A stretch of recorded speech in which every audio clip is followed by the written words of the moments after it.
My best friends. I'm Tabby. And I'm Caitlin, and today we are discussing a too long didn't read of Little Women by Louisa May Alcott. And it's So, funny that so long because we didn't read. it's funny that we should say too long didn't read because we did not reread this book. We are Listen, going strictly off of memory. strictly off of memory with the help of Spark Notes, because I tell you what, guys, we try to be good for you, but we both have had like really busy weeks and things just got away from us. So you know what? We're gonna get through this together. You were gonna look at Spark Notes anyway. Don't act like you weren't going to, but we're gonna read it to you so you can listen in the car or whatever. Yeah, You it'll know? be fine You're welcome. because this is a dense book. It's Okay? dense. I mean, it's cute, it's wholesome, but it's long. It's a little dry in this It's day and very age. dry. But the movie adaptation, the With most my recent boy one, Timothy. that's a pretty good one. It's a pretty good adaptation. Just watch that. You don't need to read the book or listen to us. There you go. See you Turn this later. off. What are you doing? Yeah, what are you still doing here? So that being said, we are going to start with the basically the full book summary that's on Spark Notes. Because again, we didn't really have time to write our own synopsis this time, but we're gonna bring a special light and humor to this that It's gonna be really good. yeah, like you would be missing us if you were just reading this on your own. I can promise you that. Okay, so are we ready? Yeah, kick us off. Okay. Alcott prefaces Little Women with an excerpt from John Bunyan's 17th century work, The Pilgrim's Progress, an allegorical novel about leading a Christian life. Alcott's story begins with the four March girls, Meg, Jo, Beth, and Amy, sitting in their living room, lamenting their poverty. Boo. You're poor, so are the rest of us. Okay. Literally, that's actually the whole book. That is honestly the whole book. Oh. That's it. The girls decide that they will each buy themselves a present in order to brighten their Christmas. Soon, however, they change their minds and decide that instead of buying presents for themselves, they will buy presents for their mother, Marmee. Marmee comes home with a letter from Mr. March, the girl's father, who is serving as a Union chaplain in the Civil War. The letter inspires the girls to bear their burdens more cheerfully and not to complain about their poverty. He's like, listen, did I raise little bitches? No. Quit your whining. We're Yeah, that's poor. actually so real of him. Yeah. He's like, I don't want to hear it. I I'm don't want to at hear it. war right now. I'm at literal war, and you're over there whining about not getting Christmas presents. Like, touch Grow grass. up. Grow up, children. On Christmas morning, the girls wake up to find books, probably copies of The Pilgrim's Progress, under their pillows. Later that day, Marmee encourages them to give away their breakfast to the poor family, the Hummels, who apparently they're just responsible for. Yeah, they're like, listen, girls, I know we're poor, but But the they're Hummels, poor. they're poor. They're destitute. Their elderly neighbor, Mr. Lawrence. Did you say Lawrence or Lawrence in your head? Because in my head, I always Lawrence. pronounced it Lawrence because it's Oh, fancy. I it don't know. looks kind of French, but I've always said Mr. Lawrence. Mr. Lawrence, whom the girls have never met, rewards their charitable activities by sending over a feast. Soon, Meg and Joe are invited to attend a New Year's party at the home of Meg's wealthy friend, Sally Gardner. At the party, Joe retreats to an alcove and there meets Laurie, the boy who lives with Mr. Lawrence, who is actually his grandson, not just some boy, He's just a but boy not that just lives in the a boy. house. That is his grandchild. Um, while dancing, Meg sprains her ankle and Laurie escorts the sisters home. The Marches regret having to return to their daily routine after the holiday festivities. Like, They're oh, like, back to reality. Like okay, now that I've so met this whimsical young man, whimsical young this man with money. hello. Hello. So Joe visits Lori when he's sick and meets his grandfather, Mr. Lawrence, as Tabby pointed out. It's not just some random man that he lives with, it is his family. She inadvertently insults a painting of Mr. Lawrence in front of the man himself. Luckily, Lori's grandfather admires Joe's spunk and they become friends. Soon, Mr. Lawrence meets all the sisters and Beth becomes his special favorite. And Mr. Lawrence actually gifts her his deceased granddaughter's piano, which is a big, big deal. Yeah, and also his special little friend. I don't like that. Yeah, it sounds He's pervy. not a predator, but No, that did he's make him not. sound like a predator. Yeah, like in 2024, we do need to clarify something. And Mr. Lawrence did nothing wrong. He was He just being just a really loving liked man. Beth. Yeah, he's just a sweet man. Because of all the sisters, she was probably the best. And reminded him of his granddaughter, which is very sweet. Yes. The girls have various adventures. Amy is caught trading limes at school, and the teacher hits her as a punishment, which is a wild thing to do. That is an Like, overreaction. where did they get limes from? Where did they live? As Okay. a result, Miss March withdraws her daughter from school. Joe refuses to let Amy go with her to the theater, and in retaliation, Amy burns Joe's manuscript. Joe's a writer. She is very passionate about the written word. And Joe, in her anger, nearly lets Amy drown while ice skating, which, again, that seems like a little bit of an overreaction. But the thing is, like, it feels like we're jumping from point A to point B here. Obviously, A there was a lot lot of sibling happens. rivalry going on. Like, she didn't just, it wasn't like, okay, immediately I'm gonna let you die. It was just kind of Yeah. like, we're mad, So, tension's high. and Yeah. Joe is she is like your ultimate pick me girl, and she Hmm. wants to be different. And Amy is the baby, and like she is everything that you think of when you think of like beauty and like Yeah. pride and stuff like that. Like And she's kind of annoying. she is annoying and she wants the best of the best. And so Hmm. they're two just very at odds characters. Yes. So yeah, she probably didn't actually let her drown. She wasn't gonna let her die, guys. No, she Like, just wanted to teach her a little lesson. yeah.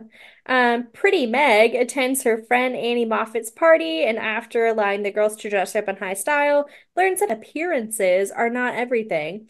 And while at the party, she hears that people think she intends to marry Laurie for his money. So at some point, every single one of these sisters thinks they are going to marry Laurie. They're like, he is the only man within a 10-mile Yeah, radius that is like somewhat attractive and has some money.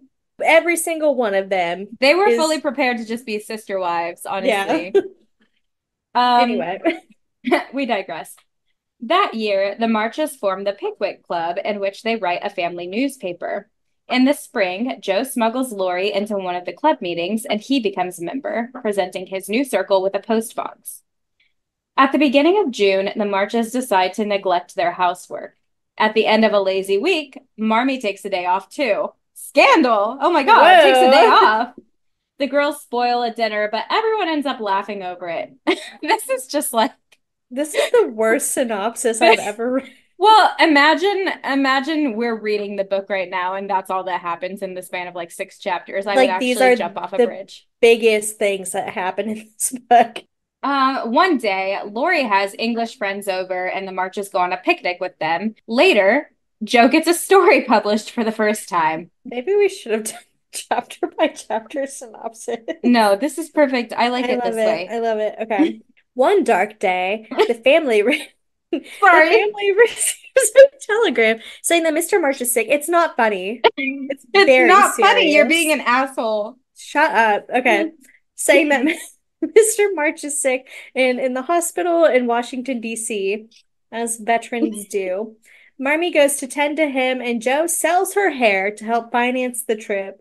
I feel like I've read another story about that. Les There was like Mis. a Christmas book about that too, I think. Oh. Um, Chaos ensues in Marmie's wake, for the girls neglect their chores again, those girls. Only Beth goes to visit the Hummels, and after one of her visits, she contracts scarlet fever from the Hummel baby, and that's why you don't help the poor. I'm just kidding. Hold on. Hold on. Hold on. I need a moment because I've been fighting for dear life to not laugh. And okay, I think I'm gonna Okay. be okay. So Beth teeters on the brink of death until Marmee returns. Meanwhile, Amy spends time at Aunt March's house in order to escape the disease. Beth recovers, though not completely, and Mr. Brooke, Laurie's tutor, falls in love with Meg, much to Joe's dismay. Mr. Brooke and Meg are engaged by the end of part one. Poor Joe just has unrequited love with every single male character in this book. Except for the one And that proposes to her. yeah, She's but like, not just that one. can't seem to figure it out. She just wants to be chosen, you know? but she Pick also wants to be me. different. She's not gonna go Um, with the man that all three of her other sisters want. yeah, she's like, ew, sloppy seconds much? So 3 years pass before part two begins. Mr. March is home from the war, and Laurie is nearly done with school. Soon, Meg marries and moves into a new home with Mr. Brooke. One day, Amy decides to have a lunch for her art school classmates, but poor weather ruins the festivities. Jo gets a novel published, but she must cut it down in order to please her publishers. Meanwhile, Meg struggles with the duties of keeping house, and she soon gives birth to twins. Amy gets to go to Paris instead of Jo, who counted on the trip because their Aunt Carol prefers Amy's ladylike behavior in comparison. And that was probably the biggest issue in this entire book was that Amy got to go to Paris instead of Yeah, Jo. Jo never recovered. Like that was crippling to her economy. So Joe begins to think that Beth loves Lori, even though she's like, well, Meg's married now, so it can't be her. Gotta be one of these other ones. In order to escape Lori's affections for her, Joe moves to New York so as to give Beth a chance to win his affections. How There, kind. oh, isn't it? She's a giving woman. In addition to being little. There, Joe meets Professor Bear, a poor German language instructor.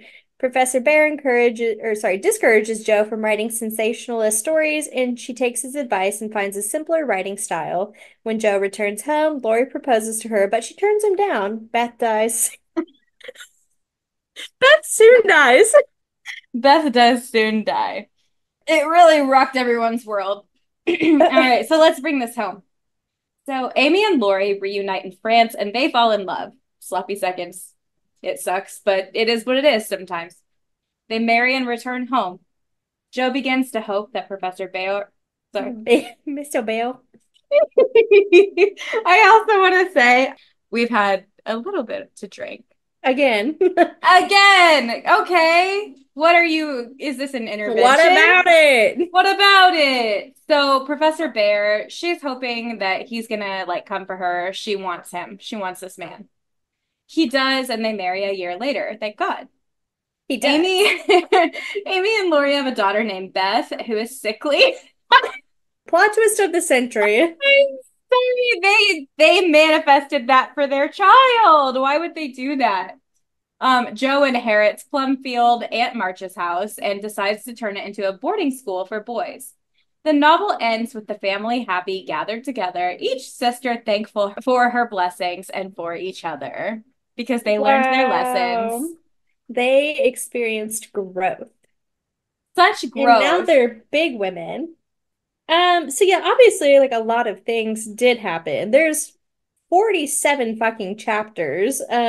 Yeah, but as you guys can tell, and the reason why we did not reread this book, I'm sorry, I apologize again, but like the there was a lot that was unnecessary and didn't move things forward a whole lot. They Um, summarized 47 chapters in 12 paragraphs. yeah, so if that tells you anything, this book's a little windy. And for those of you that enjoyed it, I love that you did enjoy it, and I think you should read it if you really want to. It's a great book. I enjoyed it myself the first time. I just It there's a lot that didn't matter. There is a lot that didn't matter, but I will tell you, it translates really well into a movie because they It cut out the does. shit that doesn't matter, and it's a Well, good and story. there's also it's an interesting topic of conversation as well because you can take this book a lot of different ways. And that's kind of the cool thing because it does kind of encapsulate the role of the woman and this time period, but Yes. also like the duality of women. So true. And we are actually going to, at the end of this, discuss the literary devices, including the themes, the major themes of this book. So we'll talk more Yeah. about that. Yes. We are going to start by looking at each of the characters a little bit. So again, we are utilizing Spark Notes to help us, like, kind of discuss this, but we'll be interjecting our own opinions about characters as well. But we're going to go in the order that they have them listed. So starting with Josephine, Jo March, she is the protagonist of the novel and the second oldest March sister. And she wants to be a writer, like we said. She is actually basically a self-insert character. Louisa May Alcott. It's a fanfic about herself. Jo has a temper and a quick tongue, although she does work hard to control both. She's a tomboy and reacts with impatience to the many limitations placed on women and girls. She hates romance in her real life and wants nothing more than to hold her family together. So I think for Jo, she is the original, like you said, the original pick me girl in the most loving way possible. Yeah, very endearing. Because like this was like groundbreaking at the time too. Like, Yeah. you know, like a pick me girl was the ultimate act of rebellion, basically. Well, and it's just like, as much as I don't like her character at times, like she had a lot of responsibility placed on her because at the time that was like the role of the woman in the house is to make sure things are taken care of. And like that was your only duty was to manage the home. And she had, bigger aspirations for herself. Yeah. Um, She just wanted to go to school and be a writer, just like all right, like I mean, and that's part of the frustration that she felt with Lori too, is because he was so privileged, obviously, because he was a man, and not only a man, but a wealthy man at that time. And so he took a lot of things for granted because they were just like a given to him. He was like, yes, of course I'm going to get an education and right. do these things that I want to do. And Jo wanted that for herself. And I don't think he was able to like relate to her at all because she'd be like, yeah, like I want to do those things too. And like I want to be free. He's like, why don't you just do it? And Yeah. it's like, Why don't oh, just do it, well, girl? And I then actually like don't have that as an option. on the flip side too, like not only was he like, oh, just do it, but he also was like, but also like, why couldn't you just like let me take care of you? And she's like, no, like that's No. not what I want. Yeah, And that's why they didn't work out. And I think that's cool. And I love like when the main protagonist does not end up with like the favored main male character. same. So yeah, that was like a unique thing that she did way ahead of her time. I think what would have made Jo's character even more like true to herself though is if she didn't marry anyone at all. I do kind of Yeah. feel like the whole thing with Professor Bear is a little bit of a cop out. They were similar though. Like they had a similar heart. Yeah, like And I don't hate it. I just think it was a little unnecessary I think in my that opinion. was kind of the thing with this book too, is that like eventually they all just kind of settled. Yeah. And I think that was like the realistic aspect of this book. Like it wasn't necessarily a happy ending. It was more just like a happy for now thing. And Yeah. she's like, yeah, like eventually my lot in life will catch up to me. And And that's kind of the thing too, is like in the year of our Lord 2024, when we're recording this, like it definitely feels like settling, but like back then it might have felt more like true to she'd themselves. Like she really accomplished. did what she wanted to do. But Sure. in 2024, she would have been able to stay single for life if she wanted. Oh yeah. But like, when this book takes place, not so much. So Like she did still need a man to rely on. yeah, like to live, which is it's fucked up, but that's just I how it hate was. that. But she's Um, a good man. He's a good man, Savannah. yeah, yeah, he's fine. Nothing against him. And then there's Meg. She is the ultimate like rule following, like she's the eldest. She is super like responsible and like very like sweet tempered. And she basically acts like a second mother to all of her sisters. She does kind of love the better things in life. She's kind of like, I would love to just be a rich housewife.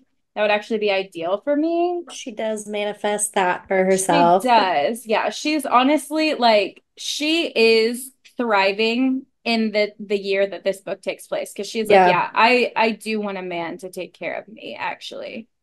And I love Yeah. that for her. And And she gets yeah, it. she's a good mom and she has her children and I love that for her Her little and Twinkies. her little twinsies. Yeah, Meg's doing it right. And it's just, I don't know, I think she probably relates most to their mom. And so I'm Oh sure yeah. she and Marmee had a different relationship than Marmee had with like the other girls. And Hmm. that's very apparent in this book too. Like each one of the girls has like their own individual personality, but they're each supposed to take on a characteristic of like what women were in that time period. Yes. And so, yeah, Meg is definitely like the matriarchal motherly character in this. That's part of the reason that they butt heads so much too as siblings is because they all are each basically like a caricature of a woman at that Yeah. time period. None of them have like very middling personalities. They're all very specific personalities and they don't really like to step outside of their comfort Yeah. zone. Well, and I think it's supposed to represent kind of like the inner, like not turmoil of a woman, but like the inner interactions with like within yourself. So you're constantly wanting to do, what Joe does and be an individual, and you want to be like Meg and be a mother, and you want to be like Mhm. Beth and be, kind and sweet and loving and gentle tempered. And then you have Amy who likes like the finer things in life and like wants to be spoiled. And Yeah, I and think like that's cool. whimsical. Yeah. Agreed. I did love Beth. Rest in peace, Queen. Beth Yeah, went through it. Beth was written to further the plot and nothing more. She Beth is, was written to die. yeah, I mean, well, and symbolically, she was kind of written as a sacrifice because she's very like innocent and virtuous and like does like everything she does is to be like a people pleaser, like put others first. And At then the she expense of dies herself. at the Yeah. expense of herself. And then she dies and it furthers the plot. Like she basically was written to be a sacrifice, which is symbolic in itself. Hate that that happened to you and that your niece will also follow in your footsteps. Well, that's what they fucking get for naming her Beth. Cursed name. And then you have Amy, and like this is a wildly unpopular opinion, but I think Amy's the most interesting character out of any of them. I really like Amy. And I know a lot of people like obviously her character is meant to be like the most immature, but haven't we all felt that way? Like haven't we all been like, "No, like I want what I want and I like am going to throw a fit to get it. And I'm gonna make it happen. I'm gonna make it happen." Like, honestly, she is a slay. She's a major slay. Because guess She's not what? a villain in my story. No, she ends up with the hottie with money. Okay. And you know what? They can be vapid and immature together.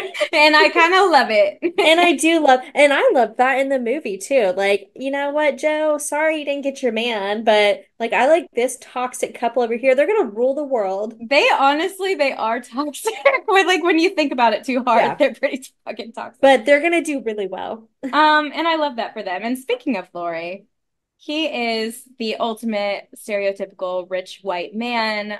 Um, he does like, okay, deep down, he's got a good heart. He means well. He's just obviously like really ignorant to other people's like suffering and stuff because he's never experienced it firsthand. But by the end of the book, like, through his friendship with Joe, he is basically like, she checks him and is like, hey, like, Yeah. as an ally, here is why you should respect women and understand our struggles. And he really does embody that. And I think he takes it to heart.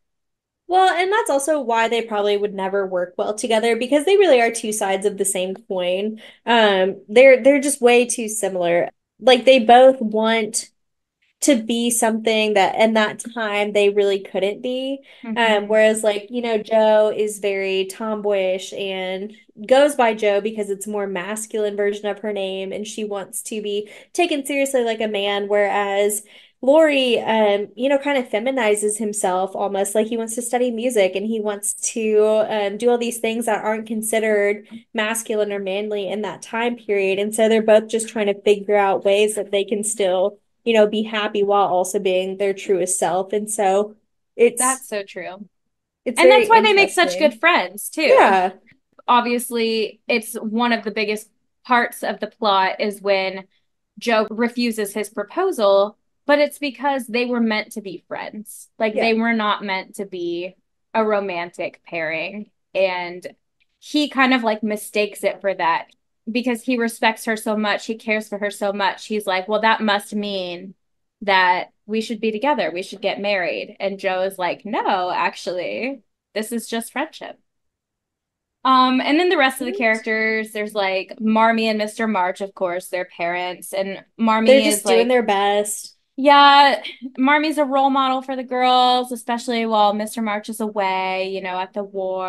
And they really, like, they're good parents. They love their girls and they love each other. And it's But very, they've just really bought into their lots in life and well, they're like, what are you gonna do? We're poor. We can't do anything to change they that did now. their best. is what they're gonna do Should their we have had best. 4 children? Probably not, but hey, everyone's doing it. This is the way that life is. Yeah. And Mr. March is a chaplain, so he is like, the Lord has blessed us with 4 girls to starve in our home. That's right. And we God will. bless. God bless, and we will starve and we will do it gladly because it is our lot in life. That's The right. Lord has blessed us with this Amen. life. Amen. Amen. And then there's Hallelujah.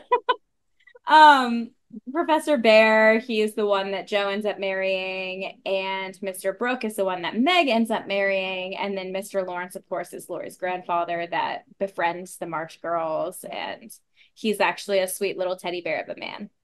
I actually take back what I said about Meg because I did forget Mr. Brooke was poor. She did not Oh, get her life of luxury. no, Amy not got her luxury. life of luxury. I did kind of forget Um, that too. yeah, I did forget he was poor. No, she actually married for love, not for money. Yeah. So I scratched that. Still No, love good what she call. did. She married for what she thought was right, and I like that. Yeah. They're not all rich, guys. Sorry. No, only Lori's rich and Amy, Yeah, because even since she like married him. the professor is impoverished. Yeah, I mean, like, at least he's got a He's got a job. job. Like once Lori graduates, like Mr. Brooke is done. Yeah. Oh, yeah, he's gonna find some other rich What's he asshole to gonna tutor. do? Their children. He's gonna tutor their children. But their children ain't paying you. No, but Lori will pay him, I'm Oh, sure. I see Lori's children. I thought you meant his own children. No, no, no, no. Lori's children.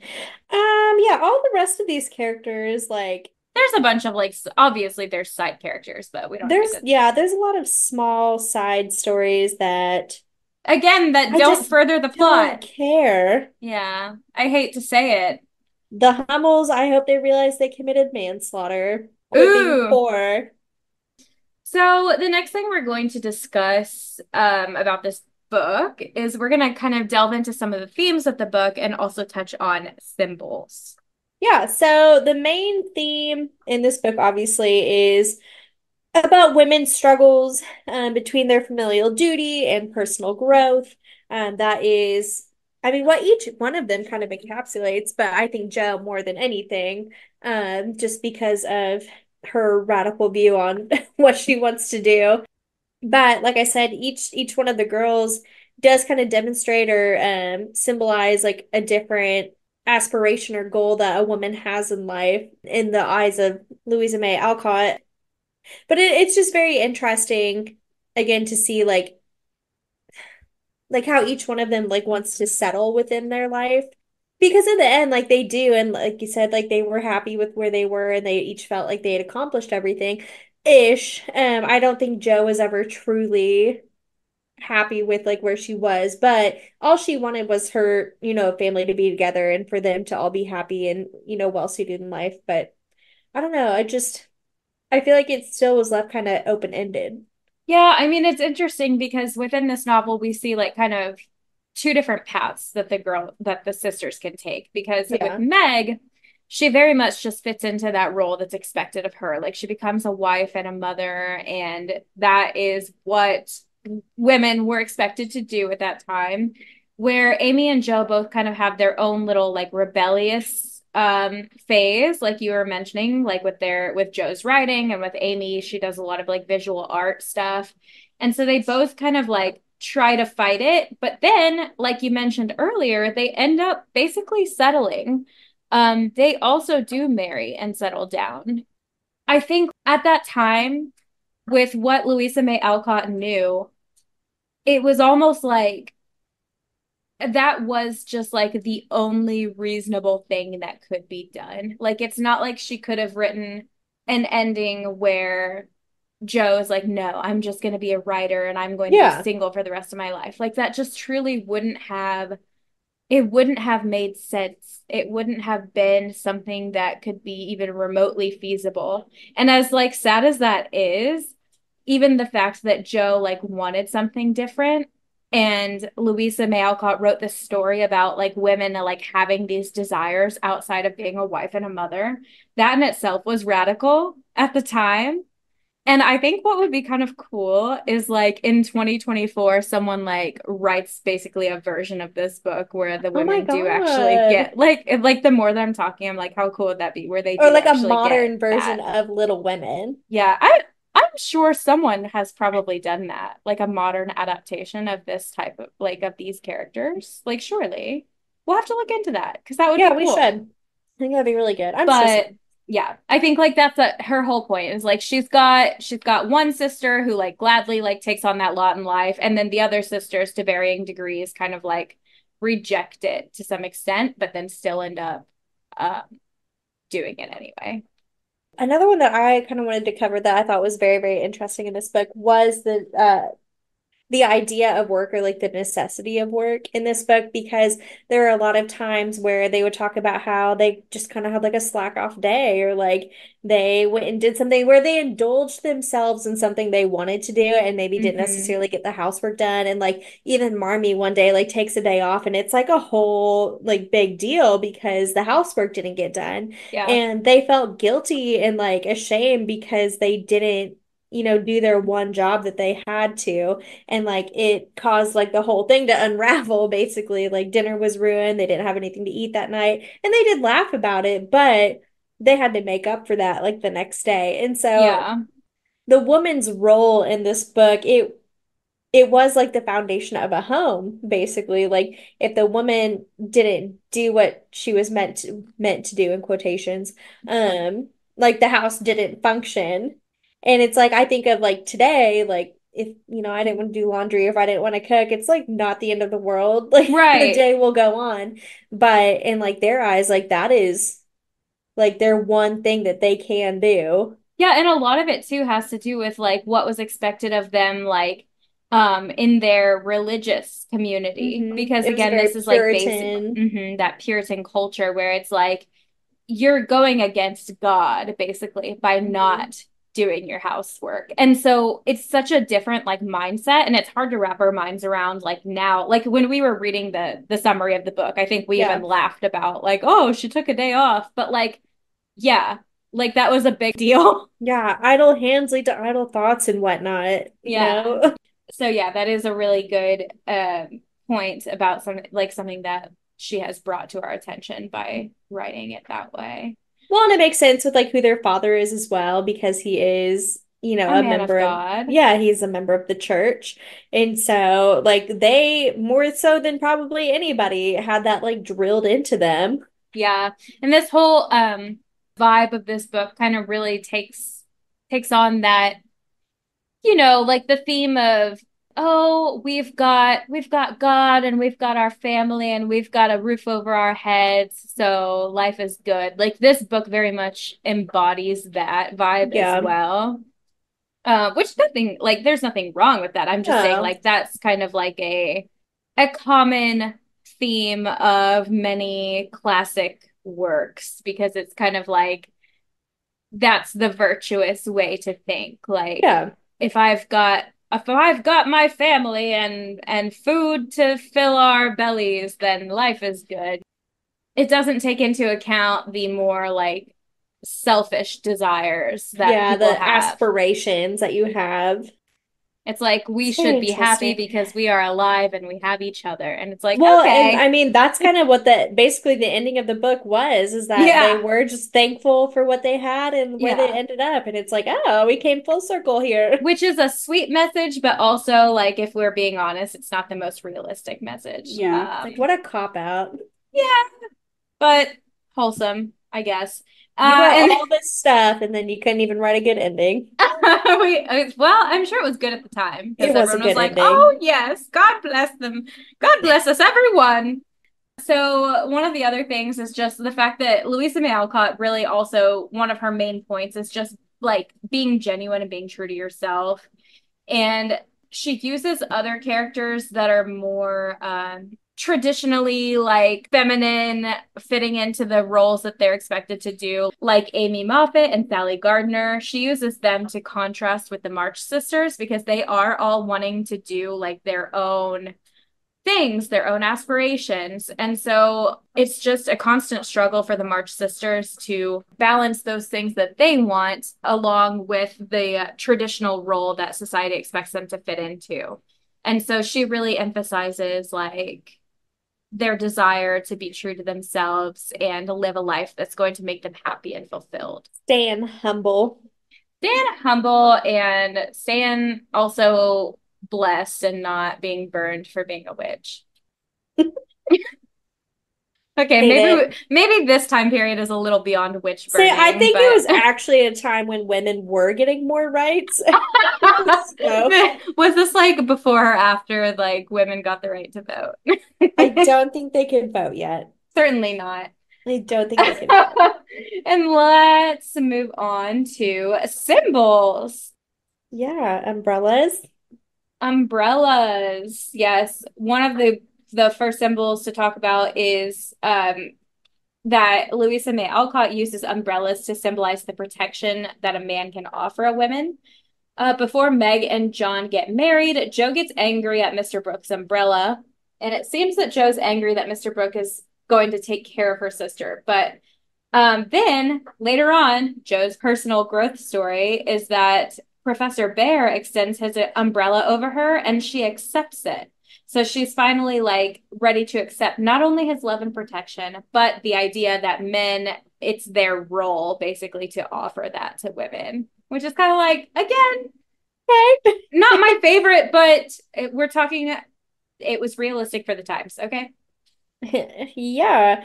Burning or fire is another symbol that's used. There's a lot of images of burning that also is representative of almost like rebirth or like moving on to like a next point in the story. Mm-hmm. Um, she also says, it kind of conveys like some female rage too, which I like that. Play. But like Amy burns Joe's manuscript after Joe won't let her come to a play. And that is basically like, I feel like Amy's saying, like, I don't care about your work. Like, we're not on the same page here. And that's Joe's life's work.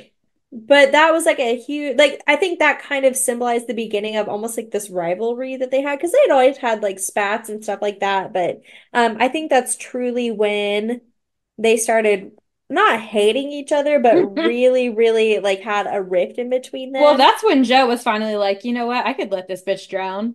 Yeah. And then they also talk about like her genius burning, like when she writes, like it was like her genius burning. And so just like a way to symbolize like her ideas and like her way of like moving past like her lot in life or like her limitations that she had set on herself. So again, almost like a rebirth of her character. And then at the very end of the novel, Jo burns her sensationalist stories that Bear criticizes her writing. And this fire kind of destroys her earlier self as well. And it marks the fiery personality of Jo, which is horrible. So I don't think fire was really used in like a positive way here. Like Yeah. it's not even like a rebirth, it's more just like marking an end. I was gonna say like I was making a face like the further we got into it because I Yeah. hate that. Because again, like I hate that for Joe. And like this makes me want to see a 2024 version of Little Women because she basically just like loses herself. Yeah. And like that's crazy because the whole thing was being genuine. Yeah. And But it's like it's they're like not ultimately like we said, like they end up settling they do. They settle. and it And I sucks. hate it. But it's realistic. That's we're getting passionate here. Because it's like the Class more I talk two. about this, the more I'm just like, no, this book sucked. No, and that's why we didn't reread it. I Um, forgot how much I didn't like this book. yeah, I mean it's just like it's We not didn't the even vibes. It's not the vibes in 2024. we didn't even rate this book. I give it a 3.5. I give it maybe a 6 out of 10. 4.2. Oh. Okay, well I'm an asshole now because you No, I bumped yours said up. 3.56. Oh, I thought you bumped that up to a 6 out of 10. No, no, no, no. Okay, let the record show 3.56. 3.56, yes.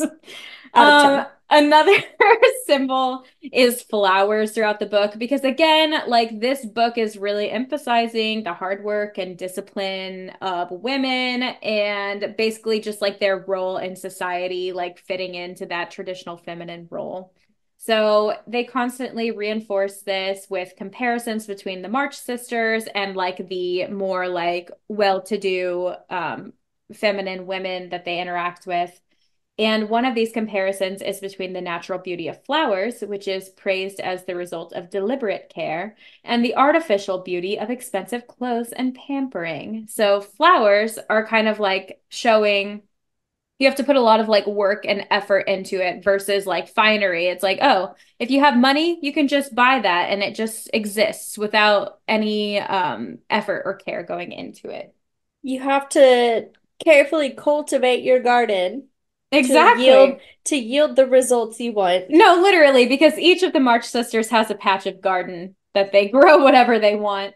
It's their Um, victory garden. each of them does like use the garden to grow like different kinds of things, but Beth specifically is associated with flowers because she cultivates her garden as well as indoor flowers throughout the book. So she's just And like, she's also the most useless character growing the most useless thing instead of and vegetables. can I say, like, not only like is she the most useless by doing that, but also like she is the one that most represents like the ideal woman at that time. So like it Yeah. just goes to show that the most ideal woman was useless. Uh, and that's why you shouldn't fit into that role. And in conclusion, And in conclusion, this book sucks. So Laurie, lastly, has a strong association with flowers because he's frequently giving them to the March sisters as a gift, and she also sends Marmee a small bouquet. And I just think that kind of goes to show that he has that appreciation for the more feminine things in life, and he really also he like genuinely cares about them and like yeah, wants he them to feel wants to special. build those relationships with them. Yeah, He's but cultivating his own garden. he's so cute. Timothée Chalamet was honestly the best and only character choice for Laurie. He does He's well never in done Little a Women. bad character ever. No, he's great at his craft. You know, recently on TikTok I saw a video of him selling a custom Xbox controller back when he was like a literal child, like 14 years old or something. And it was just like a video of him auctioning off a I custom love Xbox that. controller. I just watched the whole video because I was like, what's happening? But no, he's just describing and displaying for you the I love Xbox him controller. so much. Yeah, I love him. same. Lastly, SparkNotes does have a little question answer section, and so I was just going to like discuss a couple of these, like not all of them because some of them are kind of stupid. But I thought this one was a good one to talk about. So why does Amy burn Joe's book? I think that is a great question to discuss. Basically, it's because she's a So, jealous hoe. yeah, she's jealous. Like, So Amy learns that Meg and Joe are going to the theater with Lori and Mr. Brooke. And when Amy asks to go along, Joe tells her, no, like you're not invited because you're an annoying little brat. And so Amy, she is like, boy, am I gonna tell you what, I am going to go where I know you keep your manuscript, your most prized possession, your life's work, and I'm going to destroy it in a way that we can never get it back. And that's how I'm going to get my revenge for not being invited on your little double date. she's actually the worst, and I love that. Um, yeah, no, and I think she's just jealous because Joe is probably the most true to herself character. Like she's the most original character, and I don't think she knows how to do that because she does prize her appearance and the way she holds herself more than anything, whereas Joe just doesn't care. And I don't think Amy's like physically capable of that.